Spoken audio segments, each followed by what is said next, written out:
For past couple of months, you might have seen these clips on my YouTube channel and wondering what is it? Is it a tutorial for something or some experimental stuff or something else? Well, this is actually a game that I've been working on as a solo developer for past 6 months, and today I've decided to tell you everything about it. So this is a third-person free-running arena shooter inspired by games like Doom 2016, Apex Legends, Drome and Ghost Runner. The game is named Dimensional Rift. There is a reason behind the name which I will tell you later on this video, but for now let's go on through the story and the lore of the game. Then we will cover mechanics and everything. If you are interested in a particular topic of the game, just scroll through the timeline as I have created different chapters, and then you can watch whatever interests you the most. What you are seeing right now currently on the screen is a prototype of the game. This is just to give you a rough idea of what the game is and what it will look like, but we will go through everything and see what will actually be in the final game and what is just placeholders. But for now, let's go to the story. In a futuristic world, there is a blood sport named Dimensional Rift. You, the player, are the contestant in this blood sport. Dimensional Rift is basically a TV show, so this is a blood sport that is telecasted across the world. It is similar to shows like American Ninja Warrior and The Cassius Castle, mixed with heavy gunplay and an array of enemy variety, which is actually important part of the gameplay. And the reason the game is named Dimensional Rift is because the way these arenas and these levels are made are basically a chunk of different dimensions. Basically, what you can have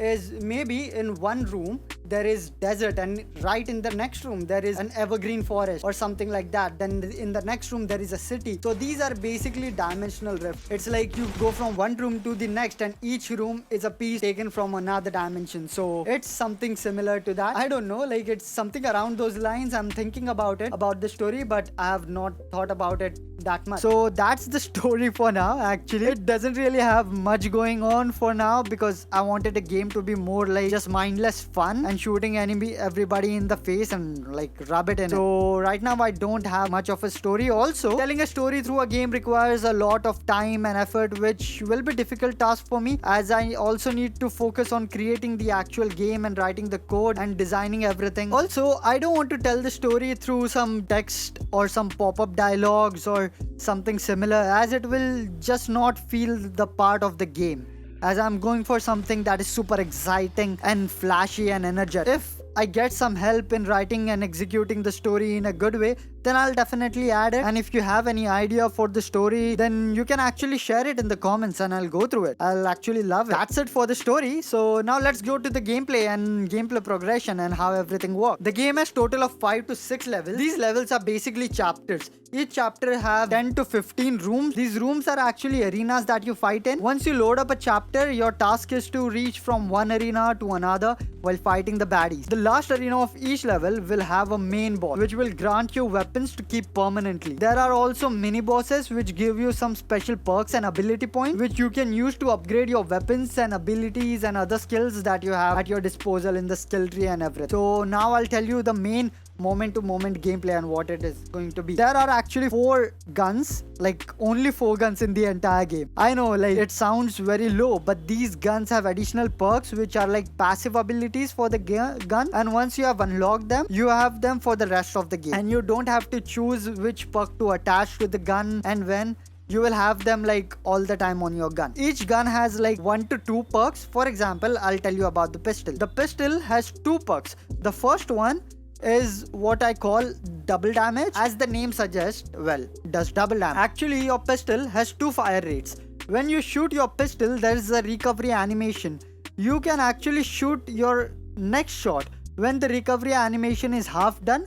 But if you let the recovery animation finish, your next bullet will do double damage. So this way, players can either choose to shoot quickly with less damage or use the pistol like kind of a bolt rifle and shoot shots while strafing and jumping and like, you know, like using it as a bolt rifle or like kind of a shotgun or something like that. And since this is a passive ability, players can use both during the combat. The second perk is burst mode, which as the name shows, when you unlock this perk, your pistol turns into a burst weapon, but it can still shoot as a pistol.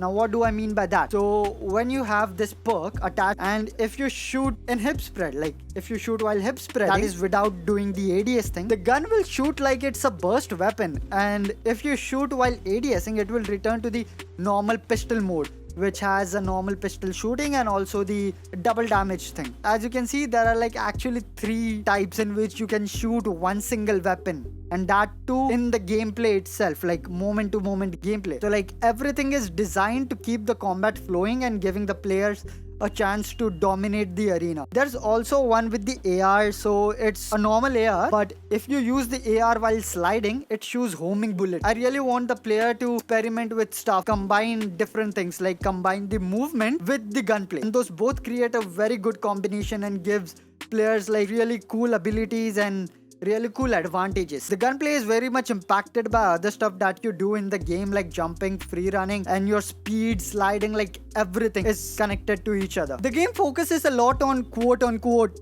parkour or free running, whatever you like to call it. For the sake of this video, I'm going to call it parkour. The parkour in this game is really deep. The moves of the character depends on your speed, distance from the object, height of the object, and so on and so forth. If you are too close or too far from the object, it will punish you for it by performing such move. I mean, let's say you are too far from the obstacle. If you perform parkour in such position, then the animation will overcome the obstacle really quick, but will also have a longer recovery animation. And if you are too close, it will have a slower start, but it will get over it fast and nearly no recovery animation. So there is a good balance in it. But if you perform the move in the sweet spot, then the move will be such that she will carry the speed and the momentum. There will be almost no start or recovery animation. So players just have to play a lot and figure out the sweet spot and add it to their muscle memory. Moreover, players also get perk early in the game, which regenerates your health by 1% or 2 every time you perform a parkour move. So basically, once you have unlocked that perk, every time you perform a parkour move, may it be anyhow, may it be in the sweet spot or anywhere else, once you have performed that move, your health will regenerate a bit. As I told you, everything is connected to each other. Part of the game is connected to the next feature, and that is connected to the next feature. So basically, using one will lead to the advantage of another. Well, enough of the player. Let's talk about the enemies, because enemies are the main core of the combat. In this part of the game, that is combat and stuff, I have been very inspired by games like Doom and the enemy variety that they have. So I decided to follow their footsteps and create a similar system. Currently, I have almost 15 base level enemies and 5 mini bosses and main bosses. These mini bosses also come as normal enemies once you have defeated them. So this gives me a lot of room to experiment and create multiple combinations. Also, the game has friendly fire, which means enemies can damage each other. Like one enemy can damage another enemy. For instance, if you have a shooter and a melee enemy, and the shooter tries to shoot you while the melee enemy is in line of sight, then the bullet will hit the melee enemy and damage them instead of it hitting you. So you can literally lure some of the quote-unquote chaser enemies near an exploding enemy or in front of the shooter enemies and create interesting gameplay. The enemies are basically like chess pieces. They can do like 1 or 2 things, like 1 or 2 moves, like that's all they can do. They cannot switch their weapons or anything. Like if they have a pistol, then they will shoot you with a pistol. That's all they can do. You can actually use that against them just by knowing what each character does. As I told you, you can use a shooter and a melee enemy. If you know that one particular type of enemy chases you, you can lure them somewhere, lure them in a fire pit and stuff. Also, the arenas that you fight in will have some environmental features as well, like moving platforms, lava, jump pad, and other stuff. So players have a lot at their disposal to dominate the playing field. Also, remember that the enemies are challenging too. So it's not that like it's a child's play, but they will actually punish you if you are standing still and not moving. Like it is very difficult to stay alive in this game, trust me. So for now, that's all that I'm going to share with you. In the next video, we will talk about the art style and the music. We will also discuss a bit about the enemies and the bosses. But until then, follow me on my socials, link in the description below. If you have any questions or suggestions, please let me know in the comments, and see you next time in the next video. Until then, have a good time.